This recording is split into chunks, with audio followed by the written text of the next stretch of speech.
Thank you, everyone, for joining us in this dialogue. Today, I have the pleasure of introducing a very good friend of mine, Mr. Diego Zaragoza, Texas, who is one of the members of the Ampersand Consulting team. He is in charge of our leadership workshops. He runs 3 workshops that are highly recommended for you: school leadership, share sustainable leadership, classroom environments, effective strategies to maximize student learning, and curriculum development and sustainability. Diego is the head of lower school and an interim director of academics affairs K to 12 at the American School Foundation in Mexico City. He grew up in California, where he obtained his BA in Latin American Studies from the University of California, Los Angeles. Then he obtained his master's in education from the State University of New York at Buffalo and a leadership certificate from the International Schools from the Principals Training Center. Diego has held teaching positions in the early years, elementary and high school, and for the past 8 years, he has worked as an education consultant for schools in the United States, Africa, Latin America, and he has also been an IB educator, holding the roles of teacher training consultant, school evaluator, and service developer. His areas of focus are in leadership, curriculum development and alignment, elementary education, and leading through strategic vision. And he is a very good friend and outstanding thinker. So, Diego, the room is yours, my friend. Thank you, Rafa. That's you might want to add that I do love to cook pizzas, and it's not all academics. It also has to be balanced with a good, healthy lifestyle. So, thank you, Rafa. Welcome, everybody. It's a pleasure for me to be here and to offer this seminar on trying to adapt to the current circumstances around the world. A lot of our schools are facing adverse situations and a lot of questions on our minds with how we're going to go back to school, what the modality will be in the classrooms. And in this case, I'd like to just have a conversation about what students learn during this time. It's the age-old question, how much is enough, or is enough too much? We, as teachers, always want to provide the best education to our students. I think our families want to receive the best education for their children. And schools obviously want great test scores or great learning outcomes. And that all circles back to what happens in the classroom. So it's critical to always ask ourselves this question. And I'd like to frame the conversation that we're going to have today around the type of questions that we ask ourselves and in our meetings. How are we adapting the curriculum to meet student needs during online learning? Some schools call it online learning, some schools call it distance learning. At our school in particular, we call it ASF at home, just to make it more welcoming and to describe the circumstances that we're living. So let's keep in mind what type of questions we ask. I think we're in an era where not a lot of the questions have answers yet. And if we keep harping on, what is the school year going to look like, everybody's going to have a different answer to that. So let's think about our roles in the classroom, our roles as coordinators or principals. What am I going to do to structure the best learning environment for our children within the parameters that either government authorities give us, or district authorities, or superintendents and directors in schools? But I think it's time to really think about and consider how we answer our own questions and how we ask questions in teams so that there can be some clear deliverables and outcomes from those meetings. I think many of you would agree that some of the more rhetorical questions, or the questions that we don't have answers to, is what brings uncertainty and more of a emotional and intellectual conflict to our thinking. So let's always consider what the real answer is from the questions that we're asking, or what the possibilities are. So that's what I'd like to do today in this conversation with curriculum and student learning, is to really think about what protocols we have, what questions we ask, so that we can develop some clear deliverables. Now, it's important to say, however, even as the title speaks to what do we teach in the curriculum, during these times. There is no set formula that I can give you to make this happen at your schools, or when you visit a school as a consultant, if you're a private consultant in education. Most schools have different protocols and they have different ways of doing things. So we have to consider, how do we speak about the issue, and how are we being clear with our fellow teachers, with our fellow teams, to offer consistency around and across the board at the school. So if we're going to talk about the curriculum, we have to think about what's important. And even the word importance is very diverse, I would say, in people's minds. What's important to me might not be important to the teacher teaching across the hall from me.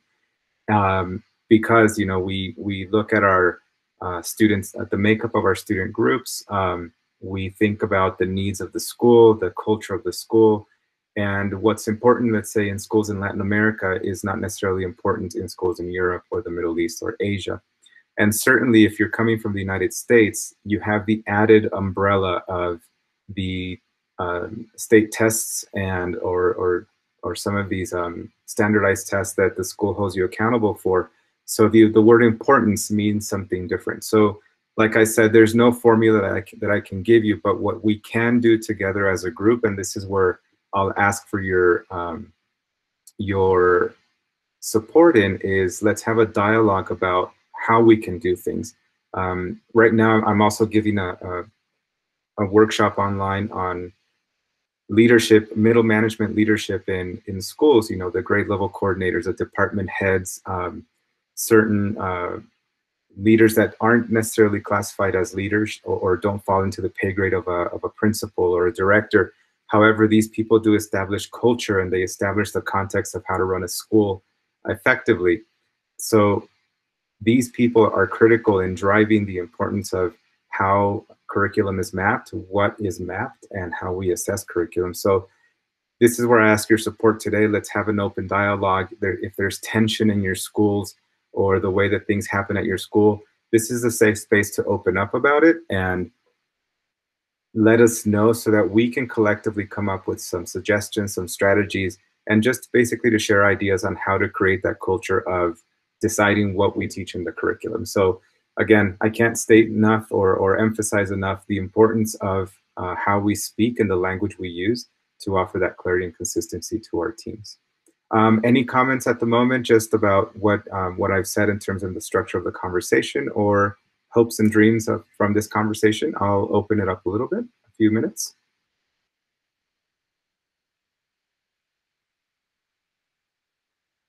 Rafa, if there's nothing in the question box at the moment, you can let me know, give me a green light, because I can't see the faces at the moment. There isn't in the chat box yet, Diego. When there is one, I will make sure that I let you know. Okay. If anybody wishes to add even a comment or a suggestion, please just dive right in. All right. So just thinking about who we are as teachers. I mean, we all came into education with the hope of improving the lives of students, and what that means is improving who we are as societies and how we organize our own societies to lead better lives and be intentional as human beings.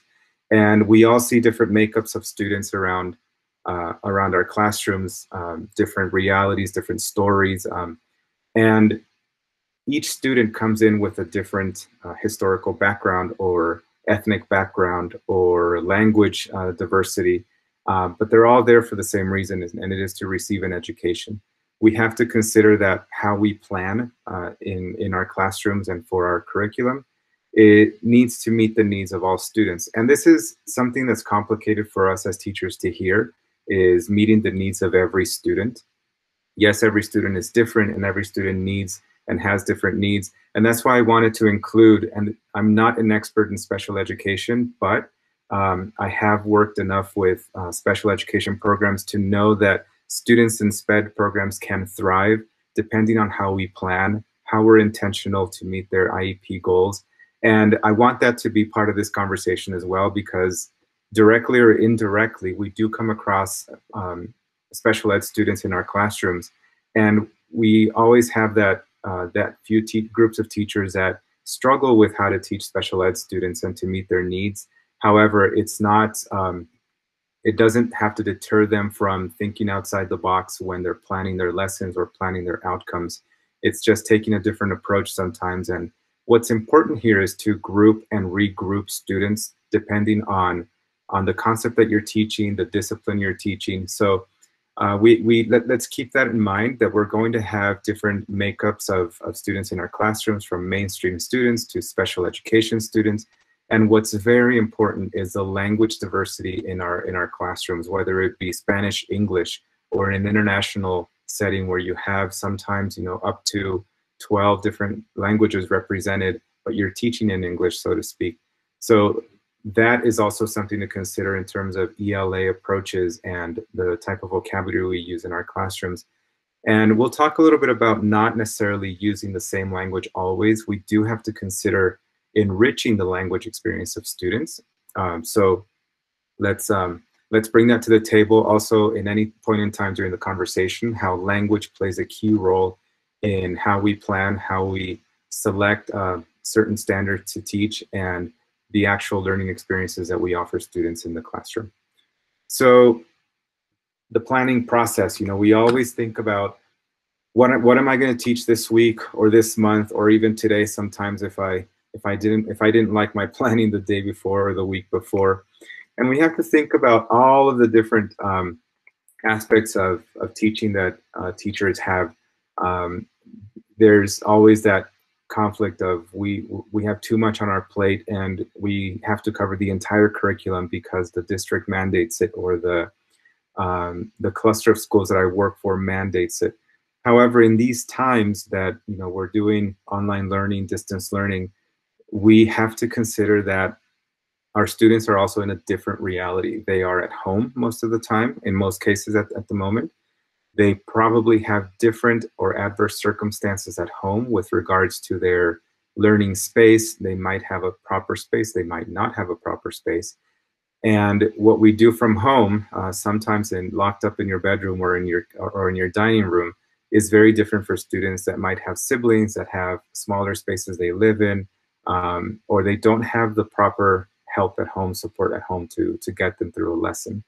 So let's think about the conditions that our students live in. Most of our schools they have different makeups, from very wealthy students to students that are probably free and reduced lunch in the States. So let's always keep that at the back of our mind. Let's begin a little bit with what makes the difference in a student's life. So from early ages to high school students, knowledge is probably what our parents see the most. You know, what is my child learning? What does my child know? Our families are keen to know, well, does my child know the entire times tables? You know, does my child know the important historical events, because that's going to be on the test? All of those things are critical. They are important. But again, here's the word important. How important is it to know the dates of wars or the dates of revolutions or the names of certain people? Those are certainly things that develop the culture and the intellectual mind of a child or of an adolescent. But knowledge isn't all. At this time, across the world, knowledge is at our fingertips. We can Google something and find a date, find an individual. And certainly what I learned in middle school, there's certain things that permeated down to the deepest grains of my brain, but not everything I remember. And the fact that I can find it easily on Google is a blessing at the moment, but certainly nothing that is worth holding myself accountable for. But the knowledge piece is critical. We have to consider that when we're planning curriculum and mapping out curriculum. What's critical right now, too, are the skills that we want to offer our students. And my apologies for the mitten, but I couldn't find something that represented skills or tools that would be hanging in your mom's clothesline. So I just found a mitten. But let's think about the skills that are critical for developing or that can accompany the learning process in the classroom. those are going to be beneficial. And ultimately what's going to show how students are going to show what they know is through skill development and application. And all of this through the lens of the disciplines. Some of the schools that we work with are IB schools, some are not, and some elementary school programs are transdisciplinary in nature, where we bring together the disciplines through a conceptual lens. Some are not. Some are very discipline related and very traditional. And there's nothing wrong with either model or the different models. It's what a family selects for their children's education. And every school has a different focus or a different product that they sell, for example, or that they believe in as a district. So even if it's a charter school or a regular public school or a private school in the neighborhood, they all offer different ways of teaching. However, they all cover knowledge, they all cover disciplines, and they all cover skills. What we do with our curriculum is what sets us apart from each school. So for the moment, are there any comments around these three areas or anything you want to add that would enrich this this clothesline? Let's just put it that way. Open the microphone to anybody. Let me catch you up with some of the comments that people are making, Diego. Sure. Eliana was sharing with us the challenges that she and her team are experiencing. A big part of her population are new. Suhasini is also sharing the challenges of creating meaningful virtual learning scenarios where we identify the need of the student that is not in front of us and that we can physically read. Carter was also commenting on the transition from the physical classroom into the virtual learning environment and how many times we want to replicate the experience, whereas we need to understand that it's a completely different environment. Right, and that's one thing that I've noticed in different teacher groups is, let's say that you've had your unit plan that you've taught for many years, and all of a sudden students are at home, they don't have the resources or they don't have the support, and you want to replicate that assignment. I think it's come to a moment where we have to let some of the big engagements that we're sort of married to, let them go or change them in the nature that in how we've planned them, because students are not necessarily going to have all the resources nor the support to reach that. And we want to emphasize that nothing ever, I think, in the school context that we work with is going to replace the face-to-face experience. There's nothing that's going to be the same between building a project in the middle school where you're collaborating with other students and going through the phases of cutting poster boards to create their presentations and pasting and arguing as a team. That's not what we can plan for at the moment. We have to design, and yeah, the comment is there, design learning engagements that are, I think, and it's pretty sad and frustrating to say, but they have to be more dry. They have to be more traditional in nature until the students understand ways, or that the teacher can decipher ways to offer a more collaborative approach. If you're working with Zoom, there's the possibility to offer breakout rooms where you go in and you teach that concept, from the knowledge piece through the disciplines. And then you give instructions to the students on what they're going to do. They're going to break out into a smaller room and have a discussion, come up with a common agreement, consensus, or an idea, and then regroup them within the virtual session to share out what the collaboration was. That takes a little bit more work. It takes more planning, but it's the creative nature of doing those, of engaging in those strategies that's going to begin to replicate, at least in a virtual form, the way that we expect students to collaborate, or to at least replicate the collaborative nature of learning. So these are certainly the challenges that we'll face. Nothing's going to replace the face-to-face, and even when the face-to-face returns, in most cases, there will be a lot of limitations. There will be limitations with skill demonstration. We're not necessarily going to allow students to share a lot of the materials or to be so close to each other because of social distancing in the classrooms. So that's going to be the added layer of the challenging nature of COVID-19 in our schools. So yeah, certainly these are the biggest issues with our new teachers. Let's always consider that, and I hope that this is happening, and if not, it's a whole different scenario. Teachers are very resilient also, and teachers have great ideas. And it comes back to, we'll talk about this, the context of the school as to how permissive you are to allow certain teachers to bring new ideas to the table and build a bank of strategies collectively that will help us move forward in virtual teaching modalities and lessons. So I don't know if there's other comments or questions that have come up. Not yet, Diego. Okay, great. And so when we're planning for all of these different areas, let's consider that we want to inspire kids. So I'm sorry to keep piling up, the expectation that we have as teachers, but I think we're in a time where the inspiration piece and the relationship building with kids is going to be critical. We want them to learn. Yes, that's what parents want. But I think from when this started to happen back in the spring, some parents have shifted their mind and said, I think I want my child to build a closer relationship with the teacher first before I expect them to acquire all the knowledge that's outlined in the curriculum. So let's go back to building that relationship and building those resilience skills in students so that they can be independent and thrive in an online environment. I had a conversation with a teacher this week saying, well, I don't know how much I can expect my children to do independent work. And this was a middle school teacher. And I said, let's go back to some of our frustrations earlier in the year.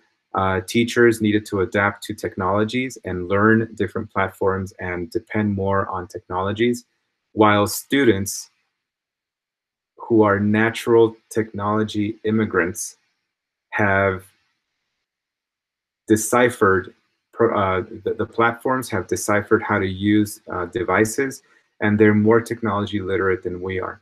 I think we fall into the trap of wanting to teach everything to our kids, while some things they already have in the nature of who they are as young adults or young children. So let's assess what our students know to make that we have, because we feel that our students aren't or don't have certain skills to manage the distance learning or virtual learning. So let's think about that too. Our kids know much more than we give them credit for sometimes, but we're like mother hens too. We want to take all of our chicks by the hand and care for them and guide them. But let's pick and choose where we do that, because some of our kids do show a lot of resilience in different skills that they have. So if you're okay with it, I can move on.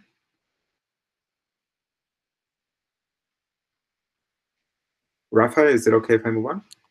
Yes, Diego, there's just some participants acknowledging your ideas and thanking you for sharing your insights. Awesome, great. So let's keep moving forward. This is where we get into the nitty-gritty of how we prioritize and decide what is important to learn at our schools.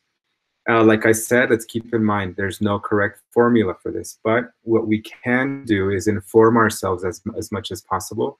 The Futility of Trying to Teach Everything of Importance by Grant Wiggins is a great way to begin framing your thinking around what is important in schools. So let's just go into understanding our curriculum. Every school has a different curriculum. Every school maps out curriculum differently. Has different expectations, and some teachers know the curriculum well, some teachers are new to the curriculum, and this is where new teachers come into play. We have to think about, if we are a school that is standards based, for example, and this is I think the easiest approach for the moment. Standards, whether they be Common Core standards, Arrow standards, whatever standards we adopt, they ultimately function and provide or lead to the same goals. They build on each other. Some are more cyclical than others in nature. And however, they all have benchmarks. They all have, well, the school can decide on what the benchmarks are, but they all have expectations for each grade level. So what's important to understand is this is the curriculum is like an architectural plan. It's your blueprint of what needs to happen, and the teachers actually build the house, right? In what happens to create life and learning, which is what happens inside the house. Who are your students in your classroom? So think about the architectural plan of your curriculum. If you are, and I don't know the roles necessarily of all of the people in this room right now, if you are the curriculum driver at the school, whether it be the curriculum director, the curriculum coordinator, or if you're one of the branches of that curriculum person, such as a PYP coordinator, IB coordinator, AP coordinator, you probably understand the skeleton or the actual architectural plan of the curriculum a lot more. So instead of asking yourself, what is my curriculum plan or my curriculum, it's more about how do I unpack my curriculum to my teachers. So let's think about, again, coming back to those key questions. How do I ask myself what I do in order to support the people that work with me in understanding? So if I'm a teacher, what is my horizontal or grade level or course level curriculum? How do I understand it? When do I go to my coordinator to scaffold or to understand what benchmarks are important for the grade level? And in turn, if you are leading the curriculum, how am I unpacking it? How am I scaffolding it? How am I clarifying a lot of the questions that our teachers have? So again, the blueprint is the curriculum. We build the learning engagements around the curriculum. That would be our structure. And students build what happens inside of the curriculum, which is the learning. And that's where the knowledge, the skills, and the disciplines fall in terms of where how we learn in the classroom. So first point, critical understanding what that horizontal curriculum is. And I guess where it starts to get a little bit tricky is what are the non-negotiable connections between the grade levels vertically, so that I know that the horizontal concepts that I'm teaching are going to support students moving on to the next grade level, but I also have to have the confidence and the trust that students coming in from the previous grade level or the previous course, say it's Algebra 1 to Algebra 2, that students are coming in with that foundational knowledge. And teachers tend to, and at some point I did the same thing. I'm not going to exclude myself from anything I say because I've lived it too. We tend to say, well, you know, the students didn't come prepared from the middle school, from the elementary school to the middle school. We love saying that. We love falling in that language or in that rhetoric. They did not come prepared. Well, one, did I look at the data to understand where the gaps were? Did I assess students diagnostically to really understand what part of the non-preparedness I'm talking about? Because maybe students are coming in very well versed in certain math concepts, but it's only certain areas that the child needs support in, and maybe it might be a whole grade level issue. But it's my responsibility to understand that as a teacher before you point the finger at somebody else, right? So again, we need to continuously assess how we contribute to a healthy or an unhealthy school culture, and saying the previous teacher did not cover that, because the previous teacher probably did, without reaching the necessary success to send the kids over because of certain challenges in the grade level. And that's what's going to be, I think, a common opinion during this pandemic, is that students are not coming in prepared to the next grade level because governments are passing students on without considering what they learned or didn't learn, because there's also going to be a government and a national education issue with, you know, students having lost a lot of the essential content during pandemic times. And that is true. It is a reality. It will happen. But it comes back to how we determine what we are going to consider essential and non-negotiable when mapping out our curriculum. So let me pause a little bit and see if people have some comments. I'd like to hear any comments that come up. Hi, Diego. This is Renato. Yeah. So this actually is a very sensitive issue where I work. I work in special education, and it's a constant thing that we see where students are pushed up a grade because of their age. Okay, and yeah, they do fall behind in academics, but not only academics, but going back to your point earlier, it's the social skills that they fail to learn. So how do you recommend addressing this issue? Because I've had students who completely lacks social skills that we need to teach first before I can tackle any academics whatsoever. Yeah, and yeah, that's a very good point, and that falls into schools that are very heavy on special ed programs and special needs, and it really needs to come back. And this is where I have to emphasize culture and environment at the school. Do you work specifically with special ed students, or are you mainstream? I do both. I get students who have a very difficult time, have a very difficult background, as you mentioned, culturally. So I do emotionally disturbed students, which there's a lot of different disabilities. There's also mild autism to severe autism. So it's a wide range of students that I deal with. So I focus on social skills and then transition them into a mainstreaming option. So I'm focusing on the social skills while the teacher is going to focus more on the general education teacher is going to focus on the academics. But that's where it gets difficult because I try to communicate everything that the student is trying to learn from both social skills and academics so that the general teaching can modify his teaching to help that specific student. But it's difficult. Yeah, so actually the next point in this slide is, how we pace at our school and how we hold each other accountable. What we need to consider is the collaboration piece that needs to happen at schools to address these issues, because let's say that you're part of a team that needs to address the mainstream content and the academic issues, like you said, and you're responsible for complementing that education with social skills and other skills in general, and some of that content at a differentiated level. We have to consider who's in the room. Is the mainstream teacher there? Of course, you are there. Is the counselor there? Is there a guidance counselor, or is there a psychologist that's there to helping you plan? And is there somebody that coordinates, or somebody that is has more of that decision power curricularly or culturally at the school? Is that person there? And reason being is, I sense that the frustration is coming around you being tasked to cover this and being accountable for the entire social development of a child, whereas the other teacher is only accountable for the academic development of a child.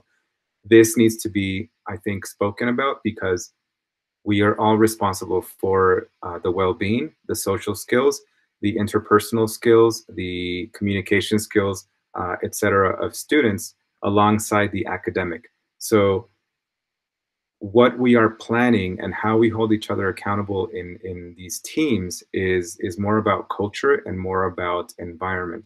And I know that you might not have the decision power to change that, but when we go into these meetings, it's about the inclusion part. So if we have certain academic content to cover, plus we have to teach our students, and in your case, how to collaborate, how to speak to each other, how to manage themselves in a classroom.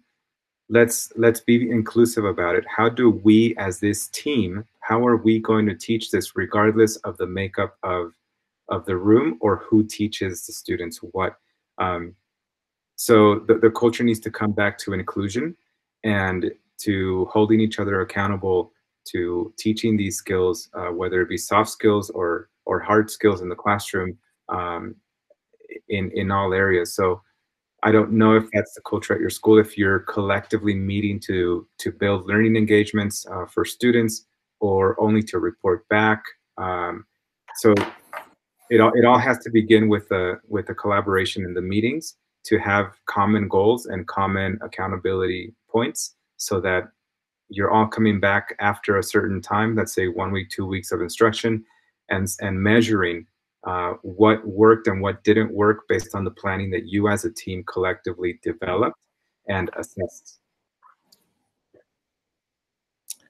Diego, Yeah. at the beginning of your presentation, you invited us to think about what we do to establish culture and the systems that we have in place. And now you've mentioned inclusion. And I think an aspect of inclusion that is extremely important to consider is that just welcoming all the students that mean diverse group is inclusive. Are we ready to really welcome them? Do we have the systems that will empower them, that will work with them, that will help them thrive? I think this is one of the things that we as educators, people who are in the classroom or curriculum leaders, have to make a point constantly, so that leaders realize that it's not just about welcoming in, but reflecting on whether we are welcoming to them. Yeah. And ready. Right. That's a very important point. And it comes back to, and I think right now that most of us are teaching from home, it really has helped us reflect, why did I go into education? Education is different. I'm not trained as a teacher to be an online teacher. I'm trained as a teacher to be a face-to-face teacher. So a lot of these frustrations we manage at home. And what I'm leading to is we as educators need to have the disposition to show that the disposition to be welcoming, so to speak. We have to find what language we use to welcome students, and it's not the vocabulary to say welcome students to our classroom. It's about building that environment, and at the moment it would be a virtual environment where students feel safe, students know that they are supported, students know that they're listened to, because once you build that warm environment for students, and yes, you're going to have the children that misbehave or are playing with the camera or whatnot, but part of the curriculum is that, how do I help my student build resilience and independence in this online modality? So including everybody and trying to, and it just takes a little bit more effort, trying to understand the child's context, the child's reality at the moment. But the goal would be to have that child leave the session saying, wow, my teacher asks me, about me, more about who I am, more about how I can contribute to the learning environment. And it might take, some of you are just reopening schools. It might take a leader to say, you know what, the first 2 weeks of school, we're going to cover the part of the curriculum that is about skills, that is about relationships, that is about core values, feeling empathy, understanding, and management in the classroom, as opposed to the academics initially. That is also part of the written curriculum in every school.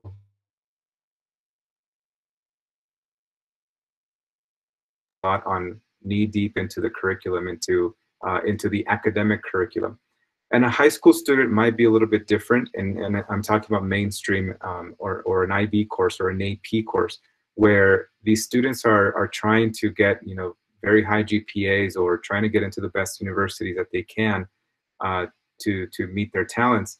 They're going to want more of the academics from the get-go. However, these students consider them as teenagers. They're developing. They need attention. They need their friends. They're longing for that. So they also need to spend and some time just understanding who is in their sessions and talking about how we are going to include all of us in the learning process during these times. So yeah, thank you for mentioning that, Rafa. Other comments? People are making comments about expectations, Diego, about how, of course, there is a requirement that teachers are available. There is the thought that we have to be responsive and that we have to create systems that are adaptable for students and for us. And I am about to respond to Shalini. I don't know, Shalini, if you want to bring this up and share your question with everyone. How Sure. it's time to rethink. You know, only in China, Korea, and Japan have they taught for 4 months. But if we are to teach for a year or longer, then health and well-being is definitely paramount. Shalini, I think it would be a good idea if you shared with people.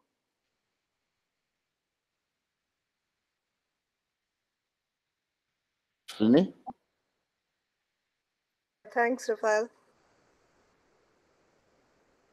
You want me to talk more Please. about that? Yeah. Yeah, sure. Yes, Go please. ahead.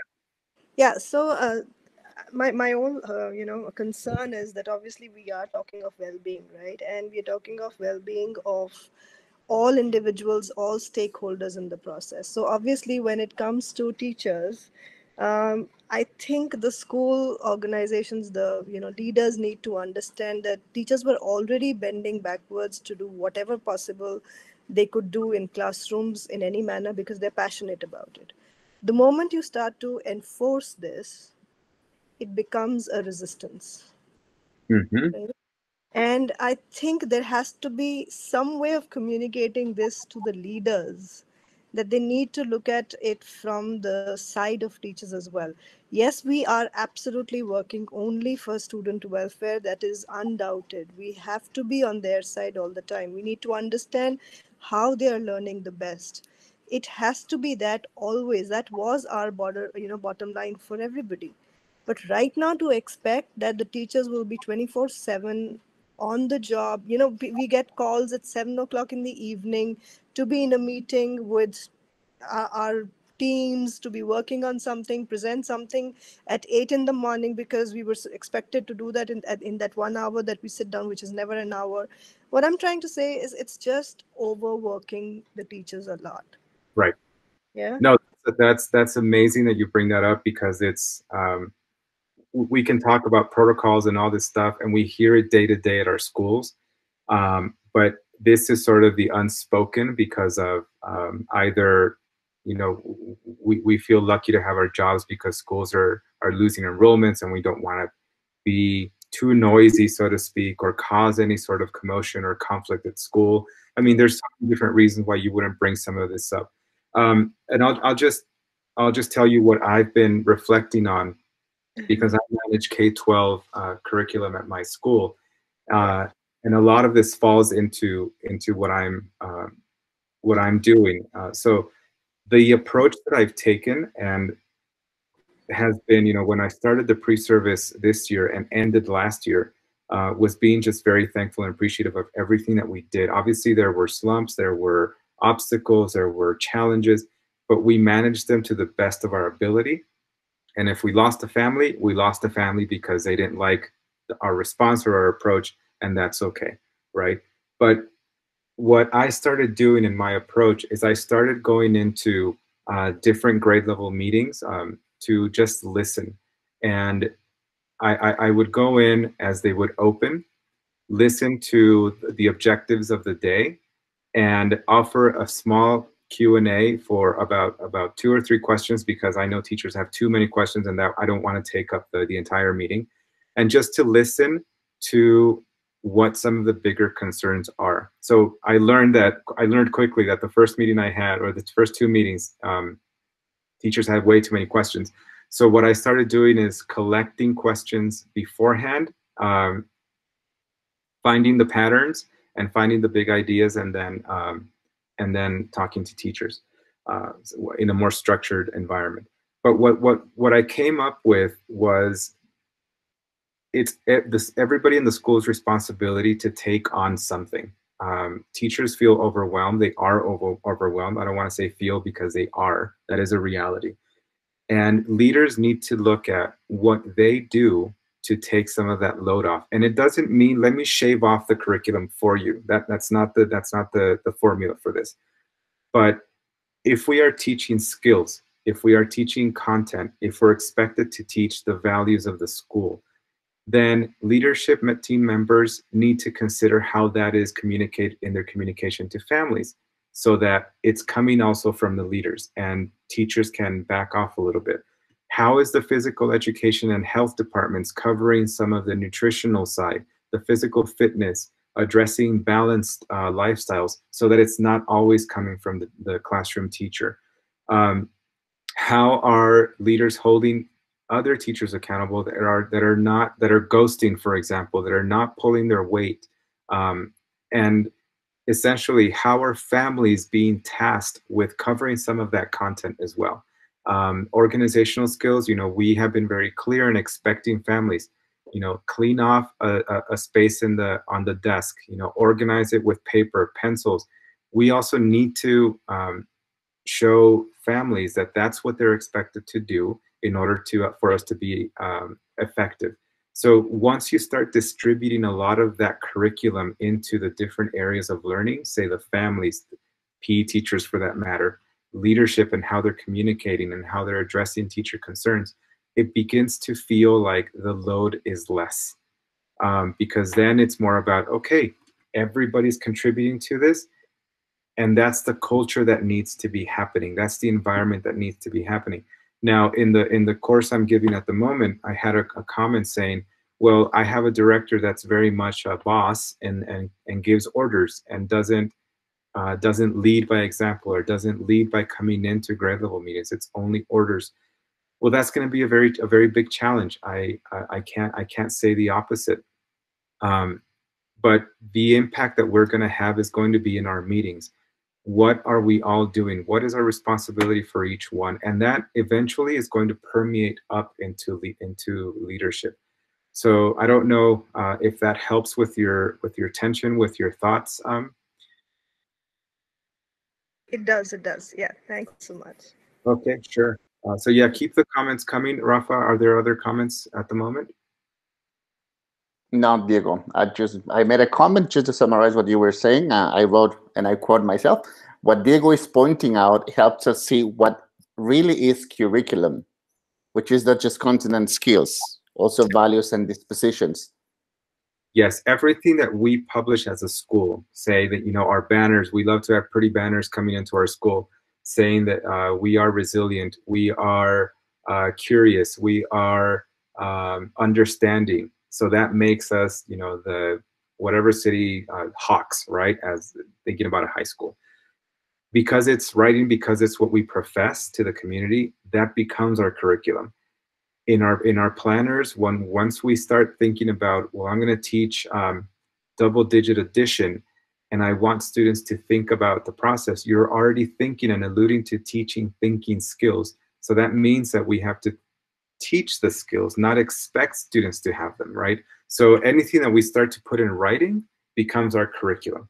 So we have to be very careful about how much we put in our planners. And right now at the moment, and we're going to get into this right now, we have to look back at our systems. Are we pacing? What does that look like at our school?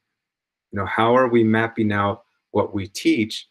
Because if we map it out, it means that we probably have to assess it, right? And teachers, we kind of put this onto ourselves a lot. We tend to overwhelm our planners or our lesson plans with way too much, and we don't shave off what's not necessary anymore. I've seen planners at my school where teachers have planned out in the planner for 3 years everything that they want to teach, and then all of a sudden they're like, oh my God, I have to teach all of this? How am I going to do that? But they haven't taken out things that are redundant or are not applicable anymore. So we have to fall into that culture as well of taking things off that are not relevant in our curriculum anymore because we found a new way to teach them. And that's going to feel like taking the load, taking less of the load into our practices. So this is the other point. How do we pace? What does that culture look like? And if it's in the pacing, that means that there's an accountability to that. And we know that there's always going to be a teacher on our team that doesn't do what other teachers do. And it's not about how they teach it. It's about respecting the pacing. And I don't mind if teachers, and this is just a personal opinion, if a teacher doesn't follow the pace because they found a different way, What's critical is that they come back to the team and say, you guys, I found a different way to do this. I'm going to share it, and hopefully it works for everybody. And that's that teacher autonomy that we don't want to lose. I think we're in a time where we have to look at creativity from every individual and say, this did not work the way we planned it. And this is the evidence from my students. And then communicate it back to the team, so that I think that's a refreshing conversation to have, or else you feel that you're so tied to what you decided that you feel that if you change it or try something new, you're going to be judged, or you're going to be punished, or you're going to be called out on. So that's a flexibility piece, speaking to what we just talked about, that I offer my teachers. If you find a different way, by all means, communicate it, share it with the team. And that comes back to IEPs and the special education programs. We outline the skills that are necessary for development, but how we get there, that's why we became teachers. We are going to design and be creative because we are going to know the makeup of our children. We're going to know how they work, but we're never going to understand that if we did not take the time to build relationships with our students. So that's my end of the spiel for this slide. But what are some comments just from this second comment that I made? People are acknowledging your comments, Diego, that's all. Okay, so we're doing good. So let's continue with prioritizing standards, because the nature of this conversation was going to be around curriculum and what we teach. So we, again, understanding that curriculum that is grade specific, that we address, what students must learn and demonstrate proficiency by the end of the school year. We have to consider that we're not, let's say in the regular circumstances, what was our normal last year, and I'm talking about maybe 18, 19. Even in regular times, we know as teachers that we didn't cover all of the curriculum, right? And that's because it's probably overwhelmed by a lot of things that we have done in the past, or we have focused on the wrong standards and want to assess every single standard. So now we have an overwhelming curriculum that's not possible to complete. And then add the layer of COVID-19 and students being at home and teachers not being at school and a lack of resources. Now we're tasked with covering the curriculum. We love to say that. However, we probably haven't taken the motions of identifying what parts of the curriculum are critical with the modality that we're in.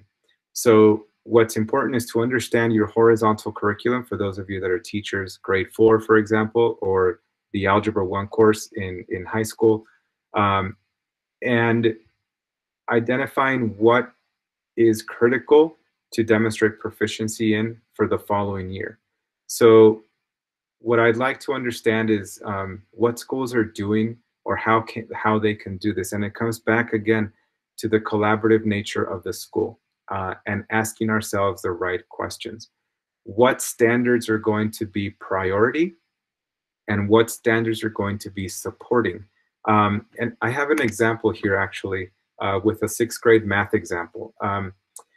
If you look at this at ratios and proportional relationships, for example, you have to look at keywords. In this case, using the ratio and rate reasoning to solve real-world and mathematical problems by reasoning about tables, equivalent ratios, diagrams, double line diagrams, or equations.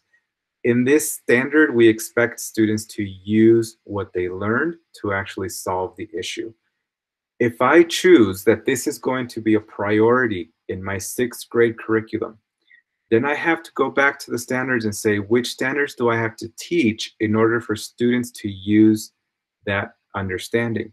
So I'm going to go into some of the supporting standards, which is understanding the concept of a ratio. So I have to teach certain lessons to help students understand that there's a relationship between two quantities. And then I also have to think, well, do I have to understand the concept of a unit rate, which is probably the language that they're going to have to use in the context of ratio relationships? Yes, I also have to teach that, because if I'm expecting a student to use it, then they have to demonstrate that understanding of the ratio, and they have to use the language of a ratio.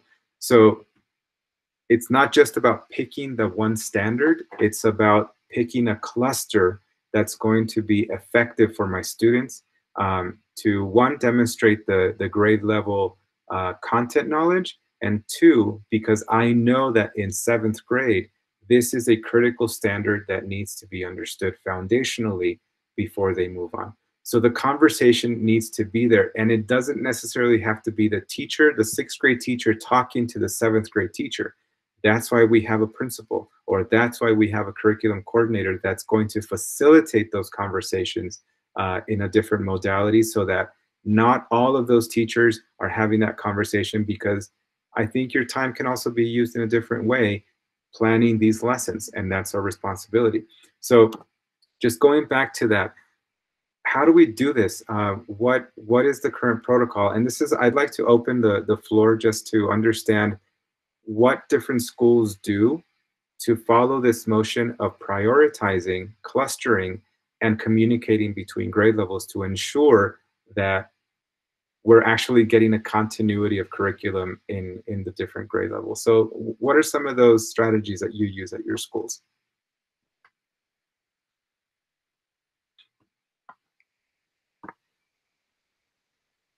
Let's not all fight for the microphone.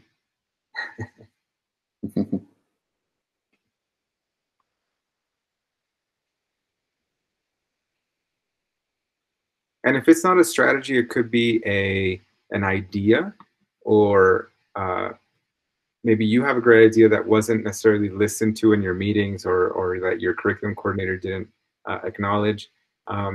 What can you offer in terms of suggestions to this group? Hello. Hello. Hi. First of all, I would like to thank you for all the ideas, because they're Sure. really great, because it gives us teachers and coordinators a chance to reflect on what we're doing. What we did last year. Where you're coming? I'm from Jordan, and I'm the English language coordinator from KG up to grade 10, and I'm the acting MIP coordinator for the middle school. Okay. And I'm a language teacher as well for grades 8, 9, and 10 for language and literature. So you do it all. Thank you. What I did with my team last year is we went through the outcomes that we were supposed to teach when we were doing remotely, and we started questioning each strand, the objective and the strand, and if we're going to be able to teach it remotely or not. And we went back to the units and we removed some of the objectives and some of the strands, because we thought it's too much for the students to handle, and they couldn't take on all the work that they had to. So we highlighted some of the skills and the strands. And we said that when we come back next year, because it's going to be face-to-face, this is what they announced in our country. We said the first 2 to 3 weeks that we're going to go back and we're going to re-emphasize on the skills and the outcomes that we were not able to accomplish. And we'll try to focus a lot on collaboration inside the school, in addition to paying attention to all the social distancing rules that we were given. We were given a huge booklet that we need to pay attention to while we're doing This Is Why. I think it was a good idea for us. I'm just still waiting for next year, because now there are rumors again that we're going face-to-face. So what I'm trying to do is I'm trying to create 3 different scenarios in order to reteach and emphasize on the skills that we weren't able to cover last year, because it was already too challenging to be done in a remote setting. But now I have to come up with a new strategy and on how to deal with that in a remote setting as well. Right. That's interesting. That I'm just going to go back to your initial comments. I love how you spoke about reviewing the strands and what is possible remotely. Right. I think that's a very key question that you should always keep at the top of your minds when doing these exercises, because remotely is very different than face-to-face in the classroom, even without social distancing, right? So covering strands is critical. But one thing that I also liked is that you mentioned that you looked at the strand and the skills. Yes. Our schools need to fall into this pattern of thinking that when I'm teaching, like for example, this math ratio, I need to look at what skills are accompanied by this standard, right? How am I going to do this? And it comes back to the social component of this, or the thinking component, when I build a learning engagement, what skill am I going to attach? And I think in the role of coordinators, we need to have very clear skill curriculum maps so that we know where we're teaching skills. Because ultimately, as teachers, we think that we're not teaching skills if I'm not addressing the skill particularly. It might be happening passively, you know, through teaching that math standard. So the more you marry the skill with the academic, the more you're covering different parts of the curriculum at the same time. Now, when you add language to it and you're developing, for example, part 2 of this learning objective, then you embed your language curriculum in there as well. And this begins to look like a conceptual lens of teaching math and language and skills, etc. Right? So you're right that we have to think about the strands and the skills together. And highlight those, and like I said earlier, shave off some of the ones that are not going to be a priority. And so that's one part of it. And the second part, I just want to validate that you said that you're going to spend some 2 to 3 weeks to sort of remediate students. I think obviously that's a very good strategy to have initially. But one thing to be very careful about is how we speak to parents about this. We don't want to have a waterfall of issues when we say that in 2 to 3 weeks, we're going to remediate students. Parents are going to see that as you're going to bring up every child to grade level expectations, right? Okay. So we have to think about carefully, how are we going to communicate remediation? Or covering some of the skills and content that we didn't cover during the at-home distance learning time. So it might be we're going to reteach certain concepts and we're going to assess them so that we diagnostically assess students after 2 to 3 weeks to know where we're going to take off from the curriculum. And this comes back to even special ed students, right? Yes. So yeah, if you say that we're going to remediate students, it's kind of a false promise, because parents are going to say, oh, great, my child who left school in March is suddenly going to be at grade level after these 2 to 3 weeks that the teacher retaught all of that content in 2 to 3 weeks, right? And that I think is a very dangerous approach, interpretation from families. Right? And families, Let me share with you a lot. Sure. Let me read some of the comments that participants are making for you, Diego. Sure. This is Patty. An idea from Heidi Jacobs was to review our list of topics, content, and to use concepts to regroup them, for example. Suhasini mentioned that in her scenario, they have regrouped students into smaller groups so as to give them attention, and that has been working well. We were having a conversation about the timetable, that the timetable that works for the physical environment does not work for the virtual environment. And I shared briefly the outcomes of a survey that we did with around 700 students, ages 11 to 16. They said that 20 minutes lessons is what they can handle, that they prefer to be more engaged in working and very little in listening. Because as you said, things become more traditional. Yelisa is mentioning the importance of netiquette. And Vidisha is also mentioning the way that they reward their planning, intentionally covering skills. Right. Yeah. And what I've seen too in surveying our parents is their expectation right now, and I'm thinking from looking at our data, it's about 80 to 85% of our parents is about students building independence, because parents are kind of also a bit tired of managing their children at home, and they want to see more independence. Building independence and building thinking skills around issues so that they can leave them alone, so to speak, in these virtual environments. So parents have also shifted from all about the knowledge part of the curriculum to more skills-based and resilience.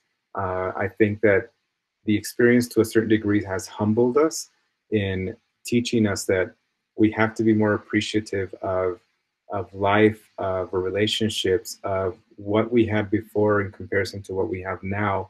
And that coming back to the essence of resilience. And that's also part of our should be part of our teachings in our schools. And that's where leaders should also think about how we plan and embed resilience into our planning. And it doesn't have to be a specific lesson. I don't want you to take me wrong on that.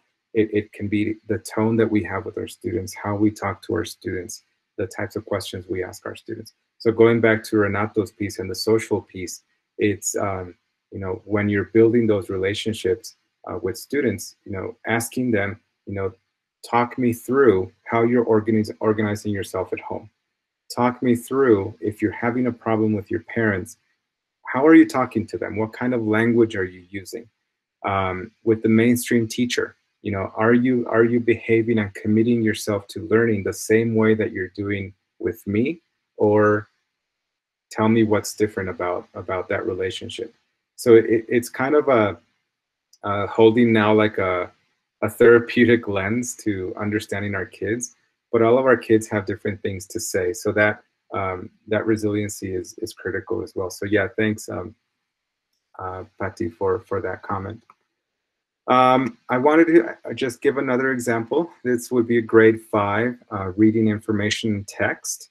When we're asking students, you know, how to read things and how to interpret things, we find it necessary for kids to analyze and to understand how to bring things out of text or different samples that they're reading. So in this case, a 5th grade standard in reading informational texts, analyzing multiple accounts of the same event or topic, noting important similarities and differences in the point of view they represent. So we're talking about perspective. We're talking about identifying the points of views in similarities and differences, so compare and contrast.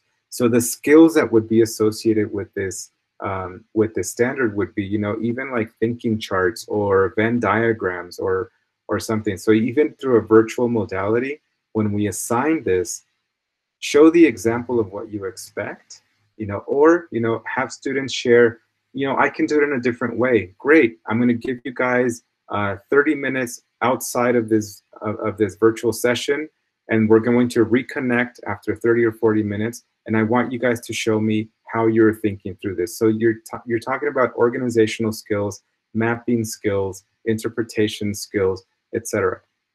But so even before we get to that point of expecting them to analyze multiple accounts, we have to take time to show them. How do we determine the meaning of specific words in a subject area?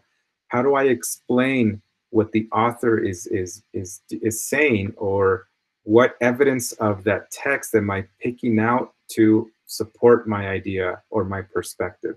So again, it's not about just choosing the standard. We have to choose a standard that's going to be important for 6th grade, but what are those supporting standards that we're going to need to reach that goal? So when you think about special ed students, because the teacher is probably the homeroom teacher or mainstream teacher is looking at the reading objectives, when we come back to a smaller group in SPED, we have to think about, you know, how is this child organizing their thoughts? How am I scaffolding the reading passage for them? How am I helping this child pick out certain words? And what am I asking this child, you know, in terms of what is your opinion if I read it aloud to this child because he's hard of actually reading and needs to hear it before he can actually be expected to read it? What is the perspective? How am I coaching this child to have an opinion over something? So that's why I put SPED in all of these, because I want to get a sense of what we do with those students that to a certain degree we leave behind sometimes, or we don't plan for that. So I want to get a sense of, you know, when looking at your selection of standards, how are we considering special education into this this decision of curriculum development during distance learning? What are some comments or questions about this that come up? Rafa or anybody? Benicia shared that in her school, oh no, I already read that, about reworking planning. Yeah. But she also mentioned that making the class more student-driven works, asking them to give their inputs on any topic in collaboration space sometimes helps. Right, asking students to give input is critical. Ultimately, in any setting, and I'm careful with when I say this, because I never want our teachers to take what I say as law, or that, oh my God, now he said this and it needs to happen tomorrow. That's never my intention. But when we ask for input, and especially input can be in the form of written expression, it can be the assessment as well, or it can be oral expression. It helps us to develop and redevelop our curriculum, because we're taking student perspective into consideration. And again, like I said before, what we plan might be great in our minds, and you sort of envision the end product, and then you try it and it's a complete disaster, or it goes a different way because students took it a different way. We have to rethink that back into the curriculum. That's why reflection plays a key role in curriculum development. Yeah, certainly the input is critical. What else? What other questions are coming? None other comments, Diego, but I would like to make a comment, if I may. I think it's also important to reflect on the future of our students. You know, we don't want their learning journey to end. So are we teaching them skills, or are we empowering to be students in the future? And I don't mean just in 2030. Can they continue the studying? Can they continue engaging with learning? And those skills and dispositions that are necessary for us to engage as learners are crucial. So just to give an example, you know, reading, guided reading, supported reading, sounding out, things like that, those skills that make me a good reader. So many times, you know, the content can be regurgitated. We can always ask Google, and Google will give it to us. Right. But the skill and the disposition won't. Once I am a good reader, I can take care of the rest, but I need the support and the guidance to become a good reader. Exactly, and that's the focusing on depth and not breadth. At this point in time, we have to think about what we select from the curriculum that is going to be taught in depth, so that there is an understanding and there's a foundational development of skills and content knowledge to move on to the next grade level. Breadth, I think, is something that you still want to consider and have in the background, and this is more for coordinators, have in the background sort of a sleeping document of any time that things improve, there's a vaccine and all of a sudden everything's fixed, then we have to bring back that planner to life, right? The original planning. But that redesigning of what we do right now needs to be authentic to the needs that our students have at the moment.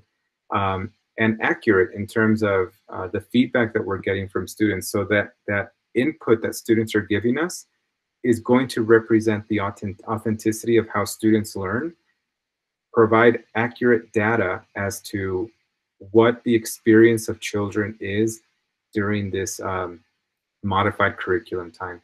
So within all of this, we know that our planning needs to include assessment, because it's going to inform our pacing, and it's going to give families data that, you know, expresses how students are learning. And this is where I want to get into sort of the traps that we can fall in when we talk to families about learning. I'm a very firm believer that we have to continuously have data at the center of our talks with children. What I feel is happening with the child on a continuous basis could be very different to what the data says is actually happening to a child. And that's where families tend to challenge us with what we say in terms of learning, development of skills, etc.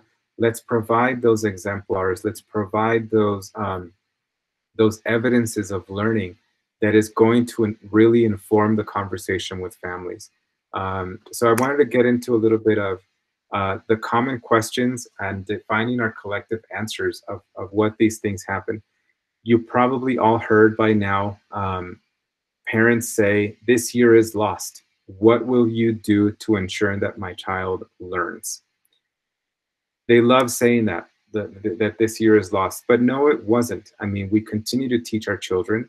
I think what's going to be critical is for us to communicate what the adapted curriculum for adapted learning is going to be, and that we've gone through the motions of selecting those key strands or key standards because they build on what a child needs for the following year. If we educate parents to think that way, then they're going to say, well, our school is actually teaching students what they need for the following year, or the foundations they need for the following year. So I want to get a sense of different people because we're all from different cultural backgrounds. What are you saying to your families when they come to your school and say, this year was lost? What are you going to do? Let's get some ideas of what people are saying to families. Hi, this is Renato again from Special Ed. Sure. It's a very interesting thing to say that parents are saying that this year is lost. The way I've been turning it around or rephrasing it is that this is providing a new challenge or a new opportunity to teach another skill.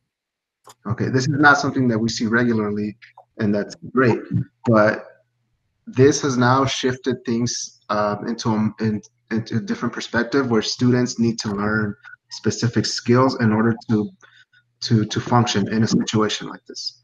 So it's very, I mean, yes, it's horrible what's happening, but we have to adapt to it. And I think that's something that special ed needs, to be able to adapt on the fly and be effective when it comes to teaching students. What I'm taking from your comment is I love the fact that you're saying it's a new opportunity to teach new skills. I think that's a great elevator pitch when we think about this year's lost. No, it's not. It's a new opportunity. We're facing new challenges. Therefore, we're adapting and reassessing what we teach, so our students are learning a different set of skills or reinforcing skills that wouldn't necessarily be happening if this wasn't happening. So I think it's a great approach. Yes, because what I've seen is in my field, parents have a very linear understanding of how things should work. Mm-hmm. And I think that is a very difficult thing to explain to a parent in that situation, because special ed is not linear. Special ed is just a branching tree that's going to go everywhere, but you have to nurture it and train or teach it effectively in order to be fruitful. Right. That's right. No, that's great. Thank you. Let's hear another comment. Hi, Diego. Hi. Yeah, thank you for the wonderful ideas. But I mean, what I think is that, explaining the parents about the situation is also more important, because according to them, the students are not learning anything. But, it is also a new situation for the teachers, because the students, it's not only a pandemic for the students, it's also for the teachers. And the teachers are not trained to teach in this situation. So I think this is also something that they need to understand. And being in this situation, the teachers are also trying their best to impart the knowledge in whatever way possible, like looking at the plans, working on the skills, and many more things. So this is also something important that the parents need to understand. Yes, and that's something that whoever's in leadership in this room right now, we have to think about how we communicate. What's our communication strategy to branch out to parents and say and acknowledge teachers are being adaptable, teachers are being flexible, teachers are providing the best that they can in these adverse times to provide learning for children. So yeah, the comment from family is going to be students are not learning anything. But like Renato said, students are learning a different set of skills through the modalities that we have right now. So if we start building this bank of comments that we would send out to our parent communities, again, it's about shifting the thinking, shifting the perspective that this is different. Learning is happening in a different modality. teachers are rethinking their planning so that they are adaptable for children. And in turn, this is creating a different culture of learning that we hope is temporary. I hope this doesn't last it's already lasted too long, in my opinion, and we're tired of it. But we need to have our leadership teams validate what our teachers are doing and make that understandable for the parent community. So that is very, very important. I would like to capitalize on what Renato said, Diego, and actually be a horrible person and think that this is going to go for a long time. As a learner myself, as a teacher, when I am in trouble, the first thing that I do is what I always suggest students to do. What is happening to you? Am I looking into myself? Have I paused? Have I noticed? Am I noticing? What patterns am I following? And once I do that little exercise, then I take action. And I know that whatever we consider normal in the past will never be like that. And I think it's a good moment right now to pause, to observe, to notice, and to start identifying what is relevant for this present. I think that the relationship we had with education is gone. We had to redefine it. We had to redefine it. And for that, we really need to pause because we haven't had the chance to sit down and cope. We had reacted as the educators that we are, and we proved that our value is far more than what is appreciated. So pause, observe. What's a pattern that we are observing? What are the skills needed to be successful? Have we made room for those skills? And if not, can we? Who can help? Right. In what order? Yeah, and we have to force ourselves to pause. And that's why in a previous comment, I'm sorry, I can't remember the name. She said that we're constantly on, and at 8 o'clock at night, we're trying to answer demands from parents and from supervisors or whatnot to get things done. We're not giving ourselves that time to pause and really think about how my life, for example, as an educator, is being impacted by this this pandemic. I'm looking at it through the lens of what's expected from my school, and I'm scrambling to adapt to that. But I became a teacher to help children learn. I haven't really had the opportunity to think about, well, how am I going to adapt to this new reality and help my children learn through this new modality and find the joy in it as a teacher?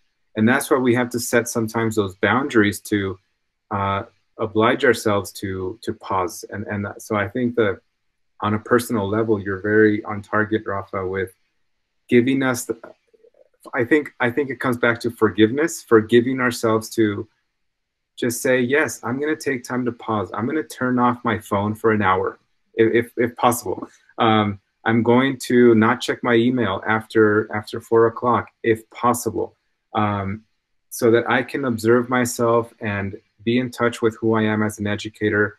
As educators, we're also philosophers to a certain degree. What is my philosophy at the moment? And how am I going to readapt myself to this, to these circumstances? I think school leaders have that responsibility to allow teachers to pause and reflect and reach that level of metacognition to really redefine who we are and what we're doing. Because yes, we reacted to this, but we haven't taken the time to pause and understand and readapt. So that's a very, very personal reminder, Rafa, I think. Yeah, let's just go to another question then. My child will need to know as much as possible to keep a good GPA for university admissions. What will you do about it?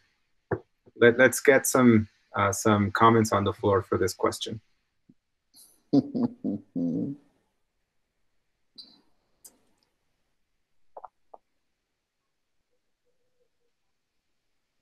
Some think time and wait time is important. But yeah, let's get some comments.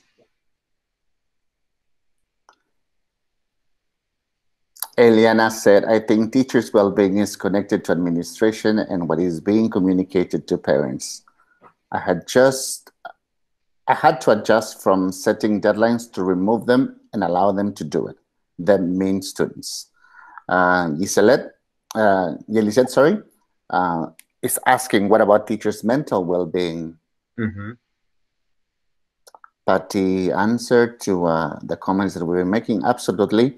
We need to pause to know where we are and redefine where we are going. Mm-hmm. Yeah, the mental wellness of teachers is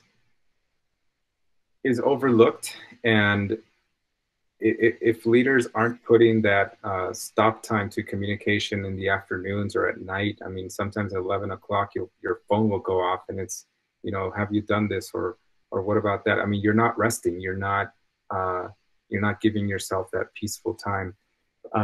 So yeah, that needs to be embedded in the school culture and the school environment, and leadership needs to think about that. But keep in mind, leaders are also receiving orders from somebody else, and they're also trying to fulfill their responsibilities to meet the needs of somebody else, whether it be a governing board or a superintendent. So oftentimes they don't themselves think that mental healthness or emotional healthness of teachers is critical, because they themselves are not exercising that. And I pretty much, when I was at home just talking to my partner, thinking, well, you know what, I'm working from home. I'm trying to figure out where the best place to do these things from is in my house. I don't have a mansion, I have a smaller house, and he also needs to work. Like, even that is a huge stressor. I don't have kids. That would just make this much more exponential in nature. But your home was not designed to even be a workplace in many cases. It was designed to come home and rest and relax and cook and not think about work, because you were able to leave work at home, at school. And now you brought it home, and home has become this chaotic place where you don't know how to distinguish between the emotional stability, the work balance between home and maybe working from your bed and feeling too comfortable and falling asleep in a webinar. All of these things happen. So they need to be voiced to the leadership team and saying, you know what, let's all pause and think about our well-being as well, because it's way too much at the moment. And when you get these types of questions, parents saying, well, my child needs a great GPA for university, what are you going to do about it as a teacher? I think being asked those very direct questions just kind of makes you cringe, and your skin just, you know, just starts to react. You know, you get a nervous breakdown or something. So what we have to do is think about, how do we answer these things? How do we tell families, you know what, the plan is there. We're also looking at universities and what they're doing to adapt some of the requirements. But nonetheless, we come from cultures that are very demanding in terms of student academics and performance, because they want to get into the best universities that their children are capable of doing. So any comment on how to address this with families? So those of you that work maybe in secondary education. Before anybody comments, just as the timekeeper, Diego, it's already 1 hour 30 minutes in case you want to start wrapping up or something. And actually, this is sort of my ending my slides. So we're good. We can move on to another. My suggestion would be for this university question is to gather your college guidance counselor, a representative from the teaching faculty and the principal, and have them come up with some company lines of what the communication is going to be to families, so that's permeated down to teachers, and that makes you feel more comfortable, because it's more of an institutional answer that needs to be backed from the administration before you say something that, you know, doesn't really fall in line. So that would be a suggestion, so that someone else can address that collaboratively and give you a company line. How are you going to cover everything in the curriculum or the syllabus? And that came up, you know, redefining strands and skills and clustering them to reevaluate. And special ed families, how are you going to meet the IEP goals in the curriculum? This is law in some countries, especially in the United States, for these to be met. So let's get some answers on the floor for these last two questions. Let's see what people come up with.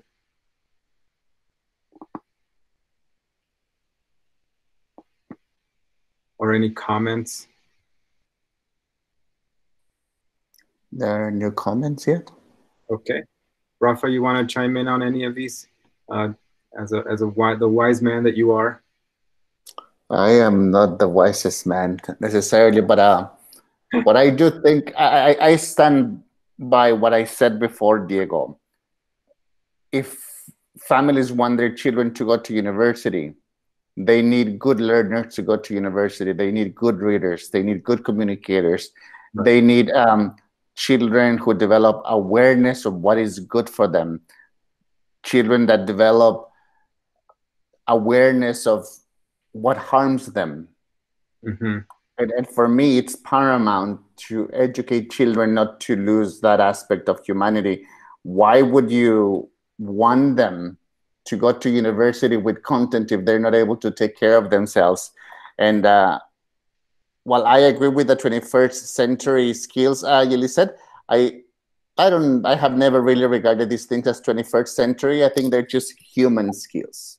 Right. Yes, Yeah. we want children to arrive in university and really be in the pursuit of knowledge, in the pursuit of development, in the pursuit of happiness. If I were a parent, if I had children, and the system of education could not guarantee that my child was going to be empowered, but first of all, happy, I would homeschool them.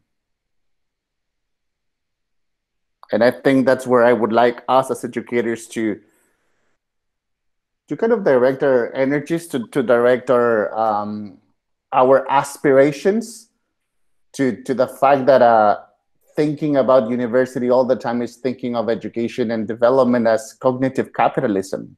Mm-hmm. Mm-hmm. It's not a job. It's personal development. It's what will make us good people in the future. Right, and that's that resilience we want to cover. And in schools, we want to make sure that, again, I've said this before, resilience needs to be part of who we are as educators and what we teach as educators. But just going into how we're going to cover this, you know, we need a solid plan that is ever changing. So solid is probably not the right word, but we need a plan that is flexible, that is malleable, that is agile. But that is informed by different people, that is informed by students, and ultimately parents as well.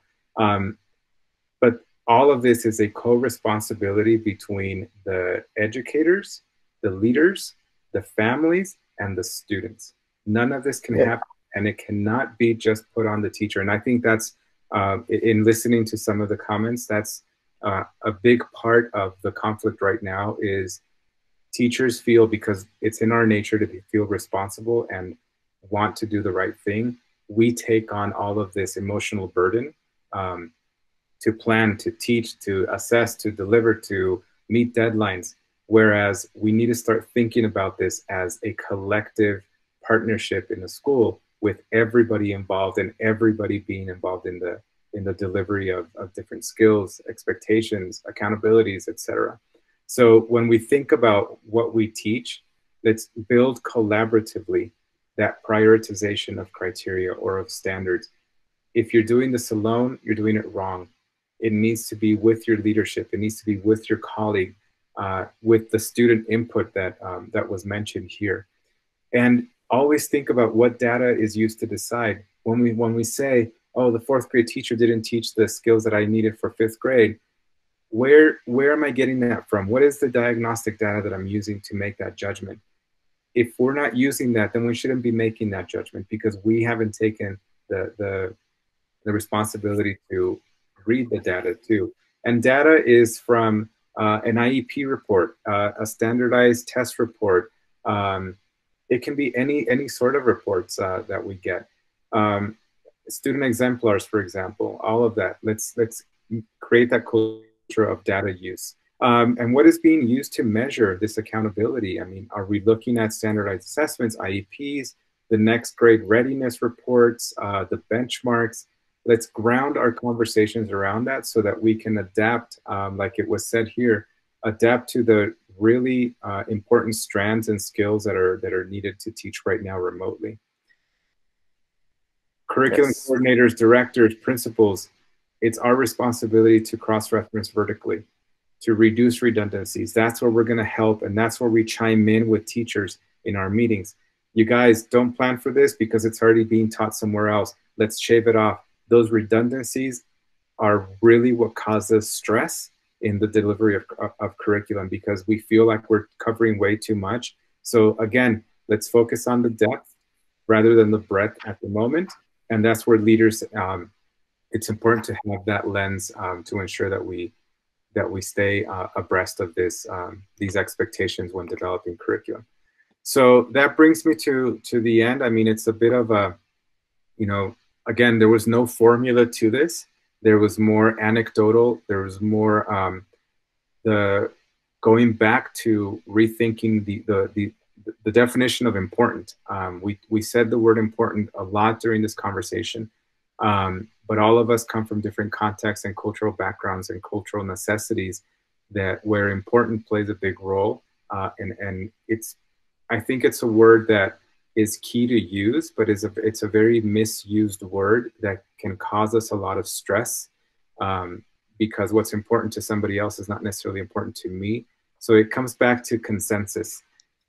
Go back to those meetings, talk about the tension points, discuss them. And if there's people in disagreement, that's fine. We're not the same. We have differences. But what's critical here is to come to consensus, because if we're on the same page and we offer that flexibility to be autonomous in our teaching natures as well and creative, then it's the best benefit for our kids. And we do this for our kids, not necessarily for us all the time. So what is really important, and I'm going to emphasize the use of important right now, is our students, and understanding our classroom makeups and our personalities and building those relationships is key to all of this. So I want to open it up to any comments just to close the conversation today. Here's my information if you'd like to follow up with any of these points. But to end with this picture too, it just looks so peaceful from space. And it's one of my favorite countries, Italy, and just to know how hard it was hit, and the people that we love in these places around the world that we have relationships with, and everything that everybody is going through from space, it just looks so peaceful. And it's just amazing how on the ground human beings are the ones that are being either beneficial to solving this or just being obstacleizing in solving all of this.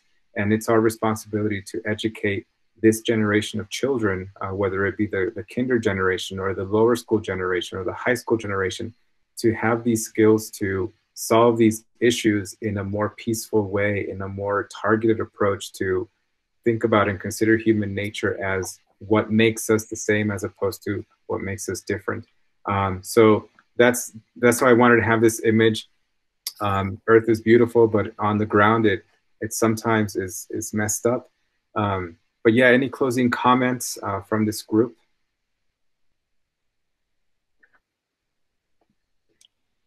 Inspiring, they say. Eliana is thanking you for your ideas. Thank you.